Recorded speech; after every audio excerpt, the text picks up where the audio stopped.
온 마당을 그냥 다 돌아다니셔가지고 그 아동부 아이들을 보면 한 고학년, 그러니까 5, 6학년 정도만 돼도 남자아이들은 이 율동하는 거 정말 싫어하거든요. 그러니까 어릴 때 1, 2학년, 3학년 때까지 이렇게 쭉 따라 하는데 여자아이들은 줄곧 잘하고 남자들은 5, 6학년만 되면 그것 때문에 교회 안 가고 싶다고 막 그렇게 이야기할 정도로 몸이 굳어버리고 활동이 잘 안 됩니다. 그러다가 점점 나이가 들어서 이제 우리 김형록 집사님 나이가 좀 되면 이제 다시 몸이 풀립니다. 예, 부끄러울 것이 없는 그런 나이가 되고 굉장히 어색하셨을 텐데 그래도 맞추셔서 이렇게 잘 몸으로 찬양해 주신 것 감사하고요. 세상의 진리가 다 비슷한 것 같습니다. 어린 아이들이 태어나면 어린 시절 유아기를 보내다가 나이 들어서 이제 성년이 되고 나면 유아기 때의 모습은 좀 많이 벗어나고 좀 어른스럽고 장년다운 이제 그런 모습을 보이다가 나중에 연세가 드시면은 또 유아기 때의 그 또 마음으로 돌아가는 이제 그런 모습이 있거든요. 이게 어떤 진리의 패턴이라고 할 수 있는데 우리 고매하신 성철 스님도 그런 얘기를 했잖아요. 물은 물이고 산은 산이다 그랬다고요. 이건 너무나 지극히 자연스러운 얘기잖아요. 뭐 물은 물이지 그럼 물이 뭐 불인가 그러고 싶은데 이것도 다르다는 거죠. 첫 번째 물은 물이고 산은 산이다 이 말하고 지금 성철 스님이 말한 거는 세 번째 단계입니다. 다시 돌아온 물은 물, 산은 산이에요. 그 중간에 뭐가 있냐면 물은 물이 아니고 산은 산이 아니다 라고 하는 부정을 거쳤다는 것입니다. 부정을 거친 다음에 다시 처음에 순수한 마음으로 그냥 뱉었던 물은 물이고 산은 산이다. 그것이 다시 부정을 거친 현상 그대로의 인정으로 자연으로 돌아오는 것입니다. 그게 진리의 순환이라고 본다면은 우리가 살아가는 육체적인 나이와 또 모습도 그렇게 되는 것이고 또 우리의 삶의 모습이 다 그런 부분이 있지 않은가 생각합니다. 예를 들면은 이 세상을 살아가면서도 우리 착하게 살자 그런 말이 있을 수 있잖아요. 착하게 살자는 예수 안 믿는 사람도 다 할 수 있는 겁니다. 착하게 살자. 그래 착하게 살아야지. 근데 성경 그게 진리가 아니라고 말하잖아요. 그런데 교회 다니는 분들도 착하게 살자 그러잖아요. 근데 그 중간에 뭐가 있습니까? 네가 죄인인 것을 알고 예수를 믿고 이 죄를 고백하고 거듭나라. 그 다음에 착하게 살자. 그러니까 첫 번째 착하게 살자는 구원받는 믿음이 아닙니다. 세 번째 착하게 살자는 예수를 통한 거듭남 이후의 삶이기 때문에 구원에 이른다는 것이죠. 그러니까 그런 것들이 다 우리가 알고 있는 진리의 어떤 일반적 형태라고 생각할 수 있겠습니다. 여러분 모두가 이 3단계를 살아가시기를 축복합니다. 네. 오늘 본문 말씀 레위기인데 이 레위기 말씀은 사실 신약 성경에 나온 말씀의 집약인 것 같아요. 오늘 우리가 암송했던 것 그거 보면 원수를 갚지 말고 동포를 원망하지 말고 내 이웃 사랑하기를 내 자신과 같이 하라 이렇게 말씀하시죠. 그러니까 신약 성경에 예수님의 말씀이 두 가지라면 하나님 사랑, 이웃 사랑이라고 한다면 구약에 나오는 이 모든 율법과 계명들도 그것을 지향한 그런 말씀이셨죠, 그죠? 하나님 사랑과 이웃 사랑이라고 하는 것입니다. 그런데 이 이웃 사랑의 그 첫 번째가 원수를 갚지 마라. 원수 갚는 것은 누구에게 있는 것입니까? 하나님에게 있다. 예, 원수가 있긴 있는 겁니다, 그죠? 살다 보면 원수 맺는 일이 있는 것입니다. 그런데 그 이슬람처럼 원수 갚는 것을 뭐 동해보복법이라고 해서 눈에는 눈이 이에는 이 이렇게 되면 세상이 일찌감치 멸망했을 것입니다. 이게 뭐 우리가 성경에 나오는 숫자로만 따져서 6,000년 이렇게 말하는데 이렇게 유지가 되지 못했을 겁니다. 그러니까 벌써 세상은 멸망했을 겁니다. 그러니까 원수가 있긴 있는데 그 원수 갚는 일은 우리에게 맡겨 놓지 않고 하나님의 손에 맡기라라고 하는 것입니다. 하나님이 알아서 하실 테니 내가 살아있고 내가 이 세상의 법을 주관하고 우주를 운행하는 존재이니까 내 손에 좀 맡겨주면 안 되겠니? 라고 하는 그런 요청이 되는 것이죠. 원수 갚는 것을 내게 맡기라. 그래서 그것은 우리의 우리하고는 우리가 보통 none of my business라고 이렇게 말하잖아요. 내하고는 관계없는 일이다라고 하는 것이죠. 동포를 원망하지 말라. 원망하지 말라. 우리가 살면서 많이 경험하는 것은 원망하는 것입니다.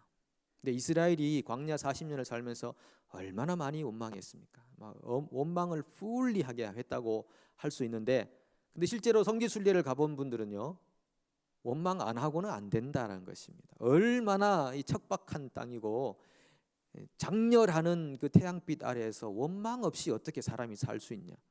원망을 매일 식물로 삼아 먹을 정도의 그런 환경이었다라고 하는 거죠. 그래도 원망하지 말라. 그런데 그 원망 때문에 이스라엘이 다 죽었다. 그래서 신약성경은 우리에게 권고하기를 너희는 이스라엘과 같이 원망하지 말라. 40년간 그들은 원망했다. 그런데 그 우리가 하는 원망의 뿌리를 들어가면요, 어디로 가는가 하면은 그 아담이 범죄한 이후에 하나님 찾아오셨을 때 뭐라고 하냐면은 하나님이 제게 주신 여인, 그 여인이 저를 이렇게 만들었다고 이렇게 표현하잖아요. 그러면 원망의 뿌리를 타고 들어가면 결국은 하나님을 향한 원망이 되는 것입니다. 그러니까 남편을 향한 원망인데, 내가 팔자가 거세가지고 내가 무슨 죄를 지었길래 내가 운명적으로 내가 이런 남자를 만나가지고 평생 이렇게 고생을 했어야 하나. 그 당시에 내가 정말 철이 없었다. 사람 보는 눈이 없었어. 그런 마음을 하고 평생을 원망하며 살면 결국은 그 원망의 뿌리는 하나님을 향한 원망이 되는 것이다. 그 사람을 만나게 하셨던 그런 그 근원을 향한 원망이 되는 거죠. 아내도 마찬가지입니다. 부모, 내가 어찌 그런 부모님 밑에서 태어나서 내가 이렇게 고생하도록 흙수저도 아니라 이건 뭐 모래만 입에 씹히는 그런 수저를 가지고 타고났다. 근데 우리가 부모 아래에서 태어나는 이 모든 과정도 하나님의 섭리 안에서 되는 것이죠. 그러니까 뭐 환경, 뭐 내게 주신 건강, 육체적, 신체적 조건, 이 모든 것들이 사실은 원망을 하게 되면 원망의 뿌리가 하나님에게 간다. 그래서 원망하지 말자라고. 우리 주님의 교회는 원수 갚는 것을 하나님에게 맡기는 교회, 동포를 원망하지 않는 교회 되기를 축복합니다. 아멘이 좀 약합니다, 그죠? 자, 그러면 동포를 원망하지 말고 원수를 갚지 말고, 원수 갚는 것은 하나님에게 있다. 하나님이 하신다는 것이고, 그 다음에 말하는 것은 이웃 사랑하기를 내 자신과 같이 하라라는 명령입니다. 이웃 사랑. 그 중요한 것은 이웃 사랑이라고 하는 것이죠. 이웃 사랑을 어떻게 해야지 되는 건가? 그러니까 이웃이 있고 사랑이 있습니다, 그죠? 이웃이 뭐냐? 이웃에 대한 개념 정의를 좀 우리가 하고, 그리고 사랑에 대한 이야기를 좀 하면 오늘 말씀 마칠 것 같습니다. 예수님에게 누가 찾아왔죠? 이웃이 누굽니까? 그러니까 이 사람들이 예수님을 시험하러 왔잖아요. 어떻게 해야 내가 구원받습니까? 예수님께서 성경이 뭐라고 기록되어 있느냐? 하나님을 사랑하고 이웃을 사랑하라고 그랬습니다. 그래, 그렇게 해라. 그렇다면 제 이웃이 누굽니까? 했을 때 예수님께서 너 이웃은 라고 하면서 이 강도 만난 사람에 대한 이야기를 하잖아요. 이 강도 만난 사람, 그 유대 땅에서 여리고 땅으로 내려가다가 강도를 만났다. 그런데 거반 죽어 있는데 대제사장 지나가고, 뭐 제사장 지나가고, 레위인 지나가고, 다 같은 동족이잖아. 유대인이 쓰러졌으니까 유대인이 왔으면 도와줘야 되잖아요. 다 지나갔는데 사마리아 사람, 사마리아 사람은 유대인들이 볼 때는 이 짐승봐도 못한다고 했으니까 혼혈족, 혈통, 순수 혈통을 잃어버렸어. 뭐 우리가 한국에 있을 때 말이야 매국노, 배신자, 뭐 배반자, 그런 의미보다 훨씬 강한 증오의 의미가 거기 있는 겁니다. 사마리아 사람. 근데 예수님께서 이 유대인에게 그 예화를 들면서 사마리아 사람을 예로 든다는 것이죠. 근데 그 사마리아 사람이 유대인을 도와줬다는 것입니다. 굉장히 이 질문한 사람은 당황스럽고 당혹스럽고 있을 수 없는 일이고 자존심 상하는 일이죠. 아니, 도와준다 그래도 우리가 사마리아인을 도와줘야지 왜 사마리아인이 우리를 도와준단 말입니까? 이럴 수 있는데 그때 예수님이 묻습니다. 자, 네가 볼 때는 이 강도 만난 사람의 이웃이 누구로 보이냐? 선한 일을 행한 사람입니다. 사마리아 사람이라고 말 안 하죠. 자존심이 상하니까 끝까지 그 사람의 심정을 여러분 이해하시죠? 누굴 볼 필요 없이 여러분 자신을 보면 충분히 고개를 끄덕일 수 있는 내용이지 않겠습니까? 선한 일을 행한 사람이라고. 그럼 너도 그와 같이 행하라 이렇게 말씀하시죠. 그러면은 이 묻는 사람이 원래는 제 이웃이 누굽니까? 라고 물었어요. 그런데 예수님은 네 이웃이 저기 누워있는 사람이다 이렇게 말하지 않고 저 강도 만난 사람의 이웃이 누구냐 이렇게 물으셨거든요.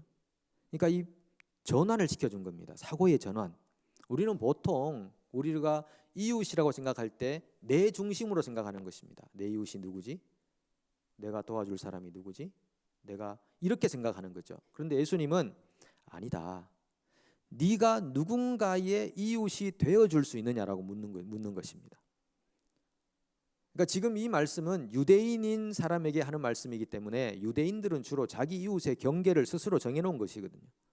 내 이웃이라는 것은 유대에 사는 유대인, 할례 받은 백성, 하나님의 백성. 저 이방 땅이나 사마리아 사람들 우리 이웃 아니야. 요 사람들만, 내 그룹의 사람들만, 요 사람들만 내 이웃이다라고 생각을 하고 있었는데 예수님께서는 그게 아니야. 생각의 사고의 방식을 뛰어넘어야 돼. 그 네가 쳐놓은 경계선을 넘어야 돼. 네가 누군가의 이웃이 되어주는 거야 라고 하는 것입니다. 그런데 그 사람이 누구냐면 민족의 경계선을 뛰어넘어 유대인 사마리안 이 경계선을 뛰어넘어서 네가 그 강도 만난 사람의 이웃이 되어주는 거야. 그러니까 누구에게라도 네가 이웃이 되어주어야 하는 거야 라고 말씀하고 있다는 것입니다. 아가서가 그걸 잘 설명을 하고 있어요. 아가서를 보통 우리가 그 이름을 붙이는데 이것이 사랑의 중심이동이라고 하는 것입니다. 사랑의 중심이동. 자, 어떻게 되냐면요. 제가 성경 구절을 한번 읽어볼게요. 이번에 띄우지는 못했는데 2장 16절에 보면요. 이렇게 말해요. 내 사랑하는 자는 내게 속하였고 나는 그에게 속하였도다.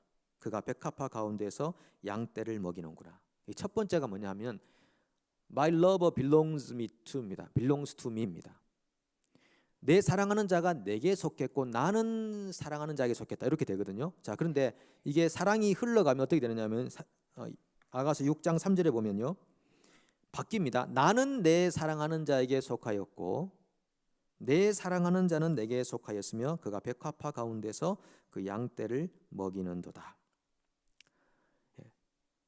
그가 내게 속했다는 것이 먼저가 아니라 이제는 사랑이 성숙해지면 내가 그에게 속했고 모든 것을 내 중심으로 판단해서 내가 이렇게 해주면 사랑이겠지, 내가 저렇게 해주면 사랑이겠지, 이렇게 하면 내가 만족스럽지, 자기를 만족시키기 위한 사랑을 얼마나 많이 해왔냐는 것입니다. 자기가 스스로 만족스러울 정도의 사랑을 한 것입니다. 그런 상대방은 그걸 사랑으로 안 봤거든요. 그러니까 우리가 사랑이라는 것은 내가 그의 소유다. 이게 먼저라는 것입니다. 그러면 관점을 바꿔서 나를 충족시키기 위한 사랑을 베푸는 것이 아니라 그 사람에 충족될 만한 사랑의 방법을 찾아가는 이게 서퍼링입니다. 서퍼링, 고통입니다. 이 고통의 과정을 경험하지 않으면 사랑이라고 할 수 없는 것이죠. 그 얘기를 제가 후반부에 좀 나누려고 합니다. 그 어린 시절에 보면 어린 시절 때는 우리가 사랑을 할 때 자기 중심적으로 사랑을 하거든요. 그건 어리니까 그런 거 어쩔 수 없습니다. 제가 예전에 이 글 읽고 막 울었던 적이 있습니다. 여러분도 아마 읽으셨는지 모르겠는데 어떤 가정에 이 엄마가 그 병으로 일찍 돌아가셨어요. 그러니까 어린 아들 놔두고 일찍 돌아가셨습니다. 그러니까 이 아들이 볼 때는 아버지가 너무 불쌍한 것입니다. 우리 자식들을 키우고 회사 다니고 늦게까지 일하고 우리 돈 벌어서 우리 밥 먹여주고 너무너무 아빠가 미안하고 사랑하고 그렇게 해서 아빠를 위해서 이 아이가 그 사발면 라면에다가 뜨거운 물을 부어가지고 아빠 오기를 기다립니다. 이불을 쫙 펴놓고 기다리다가 얘가 그냥 잠이 들어버렸네. 그리고 아빠가 와서 그 아이가 이제 자는 걸 보고 이불에 털썩 앉았는데 그 이불 밑에 라면이 확 쏟아져 버린 거지. 그러니까 이 아빠가 화가 나가지고 아이를 막 패기 시작합니다. 네가 커서 뭐가 되려고 이렇게 이불 밑에다가 이렇게 라면을 끓여놓고 이렇게 다 버리고 도대체 어떻게 된 아이가 이러냐고 막 하니까 아이가 맞으면서 울면서 아빠 주려고, 아빠가 늦게 오면 너무 피곤하고 힘드니까 아빠 주려고 내가 라면을 이렇게 끓여놨다고. 제가 그거를 보는데 막 너무 슬프더라고요. 엄청 울었습니다. 제가 전달 능력이 떨어져서 여러분들 울지는 않으시고 집에 가서 우시기를 바라고, 곰곰이 생각해 보십시오. 지금 제가 감정 그게 컨트롤이 잘 안 되는데 저는 이 글을 보고 글을 보니까 너무 마음이 슬프더라고요. 그러니까 이 아이는 자기 방식으로 아빠를 지극히 사랑했던 것입니다. 아빠에게 내가 할 수 있는 게 뭘까? 이 라면 끓여서 이게 먹여주는 그 사랑이잖아요. 근데 이 사랑이 점점 사람이 성숙해지고 성장하게 되면은 자기 중심적 사랑이 아니고 그 상대방 중심적 사랑이 됩니다. 여러분 잘 아시는 또 얘기가 하나 있죠. 어떤 마을에 효자가 있었다. 그래서 사또가 효자가 도대체 어떻게 하길래 효자가 되는가 가보니까 맨날 어머니 등에 업혀 다녔다. 그죠?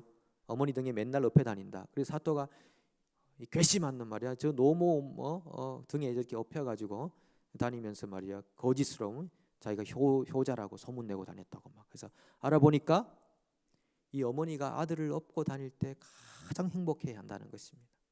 예, 이 노모가 아들을 업고 다니면서 아들 옛날 키울 때 생각도 하고 그러면서 이 아들에 대한 추억을 떠올리고 살갗이 닿아 있고 자기 등에, 그래서 가장 행복해하는 어머니를 보면서 이 아들이 매일같이 등에 업혀주는 것입니다.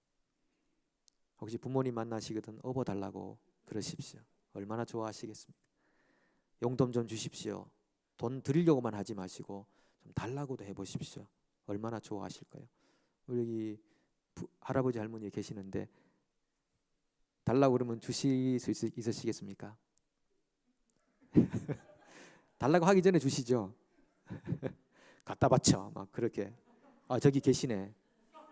예, 오늘 저녁에 한번 달라고 한번 해보시죠. 준비되어 있으실 겁니다.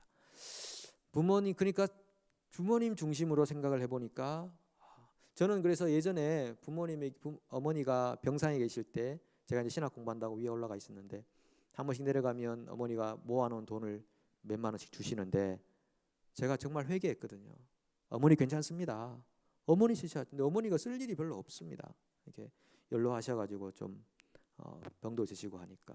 근데 그거를 제가 받았어야 되는데 받아서 저기 휴게소, 금강 휴게소 가서 좀 맛있는 것도 사 먹고 그랬어야 되는데 그걸 안 받았던 적이 제가 너무 후회가 되고 가슴이 아프더라고요. 그러니까 부모님 상대방 중심의 사랑으로 갈 수 있는 것이 아주 성숙한 사랑의 모습이 아닌가 이렇게 생각합니다.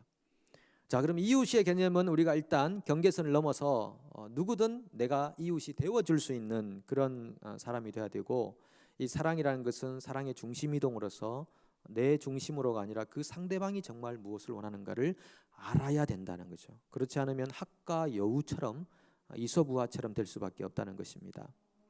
그런데 이 18절 우리 암송 구절 앞에 무엇이 있는가 하면요. 17절을 한번 보실래요? 17절 레위기 18장 17절을 우리가 같이 한번 읽어보겠습니다. 시작. 너는 내 형제를 마음으로 미워하지 말며 내 이웃을 반드시 견책하라. 그러면 내가 그에 대하여 죄를 담당하지 아니하리라. 아멘. 예. 그러니까 18절 앞에는 17절이 반드시 있어야 되는 것입니다. 형제를 마음으로 미워하지 말고 대신에 이웃을 반드시 견책하라라고 하는 것입니다. 견책이라는 것은 리뷰크라고 되어 있죠. 꾸짖으라, 타일러라, 책망하라라고 되어 있습니다. 그렇게 해야 이 영어 저기 뒤에 보면 네가 그에 대하여 죄를 담당하지 아니하리라 이렇게 번역이 되어 있는데 이 번역이요 여러 모양으로 많이 되는데 종합해 보면 뭐냐 하면 이웃을 견책해 주어야 놔두었을 때 발생하는 죄로 인한 고통으로부터 자유할 수 있다는 겁니다. 그 뜻이 견책해 주지 않고 놔둬버리면 그것 때문에 sin이 발생합니다. 죄가 발생해서 suffering이 발생한다고, 그 사람에게 너에게 고통이 발생한다라고 이렇게 번역할 수 있다는 것입니다. 그러니까 타이르고 견책하고 책망해 주는 것은 사랑의 아주 중요한 요소 중에 하나다라고 하는 것입니다. 오냐 해서 죄를 불려 가지고 사망의 길로 가버리는 것이 절대 사랑이 아니라고 하는 것입니다. 사랑이라는 것이 그냥 감정적으로 온순하고 어떤 뭐 그런 측면이 절대 아니라는 것을 반드시 기억해야 되는 것입니다. 하나님은 사랑이지만 공의를 행하시고 심판을 행하시고 원수 갚는 것을 내한테 맡겨라라고 하실 정도로 세상의 질서를 잡아가시는 것입니다. 그것을 사랑의 한 측면이라고 보는 것입니다. 그래서 우리가 살아가면서 반드시 우리 자녀들에게도 야, don't do it, 그거 하지 마, 그렇게 하면 안 돼, 책망해주고 꾸짖어주고 타일러주고, 그렇게 해서 사람들을 커렉션 해가는 과정이 사랑의 과정이라고 하는 것이죠. 여러분 이 얘기 아시나요? 뭐 아주 유명하게 많이 들렸던 얘기 중에 하나인데, 어떤 청년 사형수가 사형장으로 끌려가면서 교도관에게 마지막으로 부탁하잖아요. 저 우리 어머니 한 번만 더 만나게 해주십시오 라고 부탁해서 어머니를 만납니다. 어머니를 만나서 어머니의 귀를 물어 뜯습니다. 그 사람들이 막 야단칩니다. 야, 이 나쁜 놈아, 네가 사형장으로 가면서까지 그렇게 부모에게 불효를 하느냐라고 했을 때 이 청년이 뭐라고 합니까? 제가 어린 시절 친구 집에서 책을 하나 가져왔을 때 어머니가 그것을 잘했다고 해주셨습니다. 만약 그때 어머니가 저한테 이렇게 하면 안 되라고 해주셨더라면 제가 그 후에 다른 것을 훔치고 살인하고 할 때까지 제가 이렇게 죄가 장성하지는 않았을 겁니다. 어머니의 귀를 물어뜯었다라고 하는 이야기입니다. 실화죠. 죄를 그냥 방조하거나 아니면 방종하도록, 방조는 자기가 시키는 거고 방종은 그렇게 살도록, 그 사람이 그렇게 살도록 내버려 두는 거죠. 그렇게 했을 때 결국은 죄라는 것이 결국 발생해서 그 사람을 고통스럽게, 나를 고통스럽게 하는, 결국은 그 죄에 대한 책임을 서로가 분배할 수밖에 없는 그런 과정이 발생한다는 것입니다. 그것을 사랑이라고 말하지는 않는다는 것입니다. 그래서 이 18절 이전에 17절이 반드시 포함되어야 우리가 하나님의 나라의 백성으로 하나님의 그 사랑의 의미를 제대로 이해하고 인식하며 살 수 있다는 것입니다. 논어에 보면 성상근야 습상원야라는 말이 있습니다. 사람의 천성은 비슷하지만 습성으로 서로가 멀어진다는 것입니다. 사람은 타고난 성품 때문에 차이가 생긴다기보다는 습관에 의해서 차이가 생긴다는 그런 말씀입니다. 그러니까 우리가 살아가는 동안 나쁜 습관이 생기지 않도록 차단해 주는 것, 굉장히 중요한 사랑의 측면이라는 것을 기억해야 하겠습니다. 내 중심적으로 사랑을 하게 되면요, 과정이 중요한 것입니다. 남 중심으로 생각하면요, 결과가 중요한 것입니다. 내가 내 중심으로 생각하면, 내 중심의 사고방식으로 사랑을 하기 시작하면 순간순간 내가 깨끗해지려고 합니다. 내가 사랑 없는 사람이라는 것을 보이지 않기 위해 자기를 사랑으로 포장하기 시작합니다. 과정입니다. 그러나 그 과정의 결국은 모두가 고통을 당하는 것입니다. 상대방 중심의 사랑이라는 것은 좋은 결과를 가져오는 것입니다. 지금은 사랑이 아닌 것처럼 보일 수 있지만, 그러나 결과적으로 그 사람도 살고 나도 사는 지경에 이르게 된다는 것입니다. 주로 우리는 나를 깨끗하게 만들기 위해서 사랑으로 우리 인생을 포장하는 경우가 많이 있습니다. 그건 사랑이 아닙니다. 하나님께서 우리를 사랑하라고 하셨을 때 이 사랑은 3차원의 사랑입니다. 1차원의 사랑도 있고 3차원의 사랑도 있습니다. 제가 서두에 말씀드렸던 것처럼 1차원의 사랑이 아니라 3차원의 사랑입니다. 커렉션을 지나간 3차원의 사랑입니다. 그 사랑으로 하나님 우리를 인도해 가신다면 우리도 그 하나님의 사랑의 그 깊이를 깨달아서 하나님이 기뻐하시는 사랑하는 백성들로 인생을 살아가시기를 축복합니다. 우리 함께 찬양하고 기도하는 시간을 갖도록 하겠습니다.